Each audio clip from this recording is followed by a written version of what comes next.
Dear students, let us start the discussion on today's newspaper, that is the 15th September 2016. The first article is related to the disabled. Now, why shall we call them as disabled? Why can't we call them as differently abled is the question. Now, every year after the Olympics are held, at the same place the Paralympics is also being held. So it is a tradition which has started way back after the Second World War. So in this scenario, the extraordinary skills shown by these people, they are evident at these Paralympics, and their status, if it has been upgraded and proper resources are being provided and coaches are being trained, then it will show their empowerment and their capabilities. That's what is the essence of this article is. Now coming to Nepal. Now, the stable, prosperous and strong Nepal is in the best interests of India, and these benefits will spill over into the neighboring states of Bihar and UP. So in this context, the author argues India shall keep itself away from micromanaging the affairs of the Nepal. So the earlier leaders of the Nepal, they are having a strong bondage with the Indian leaders, but the existing leadership, it is in regular confrontation with the Indian leadership, and there is a kind of dissidence between the people and also between the leadership. So the author argues that especially the constitutional issue which is going on between Madhesis and the Nepal, and the cultural differences between these people, let the solution come from inside. So India shall keep itself away from it. And coming to the China issue, so the China or Nepal-China relations, they are mostly related to the development of infrastructure in Nepal. And not just the Nepal, all the neighboring countries of India are looking towards China. And even India itself is looking towards China for the infrastructure developments. And if Tibetan plateau or railway of the Tibetan plateau is connected with the Nepal, it will also be economically important for India. And the major problem of India is it sees the Nepal from a geostrategic dimension. So from the conundrum or else from the problem of India-China. So instead of that, if it has been seen from geophysical dimension of changing parameters in the Himalayas and growing earthquakes and other natural disasters, disaster management, the perspective will entirely change. So there is economic and social connectedness between India and Nepal. If it has to stand high, the India shall keep itself restrained in interfering with the affairs of the Nepal. Now coming to Bandaru Dattatreya labor reforms. You know that there are 3 labor reforms are supposed to come. One is a wage bill. So minimum wage bill, what it is trying to do. As of now, the center can provide for a broad law, and it is applicable only to the central public sector undertakings but not to the states. And the states, they make their own laws with regard to the minimum wages. Now this with minimum wages code, it's going to club the 4 existing laws, that is Minimum Wages Act of 1948, Payment of Wages Act of 1936, Payment of Bonus Act of 1965 and Equal Remuneration Act of 1976. And it's going to streamline the definition of the wage. Along with that, the Small Factories Bill.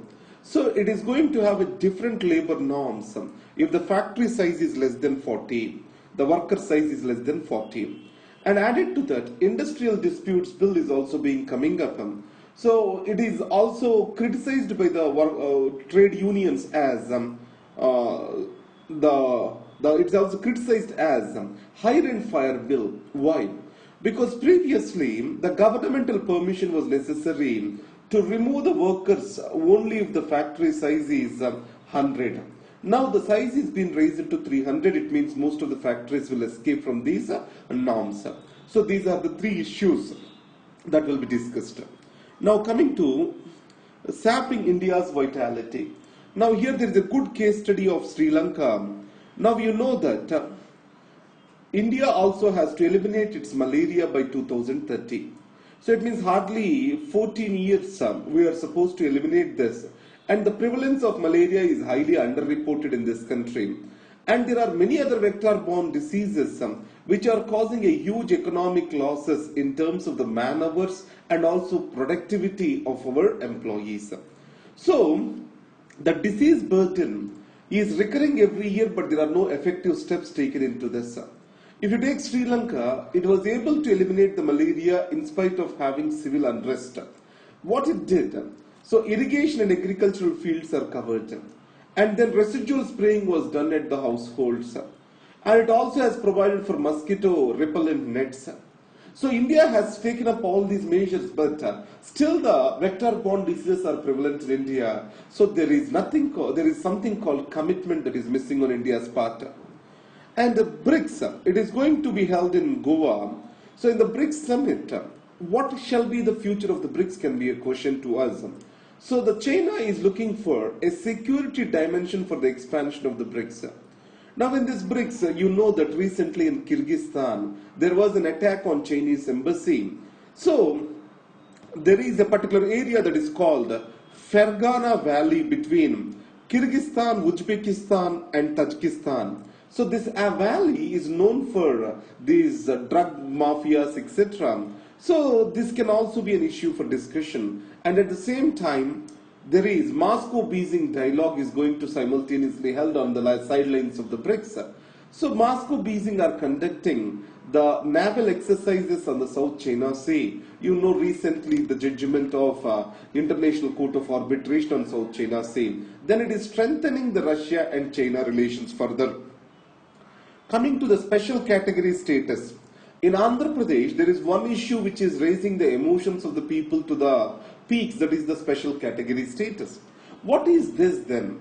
If you see, the Planning Commission, it has brought in certain criteria to define what is a special category status. So there has to be hilly terrain, there has to be financial or else economic discipline, that is loss of economic discipline, that is non-viable state finances, it shall be a border state, the population density is too low, and then strategic location along the borders, and economic and infrastructure backwardness. These are the certain criteria. Now if you take Andhra Pradesh, it is not a border state. And the next one is, the state finances are non-viable to an extent, it is right.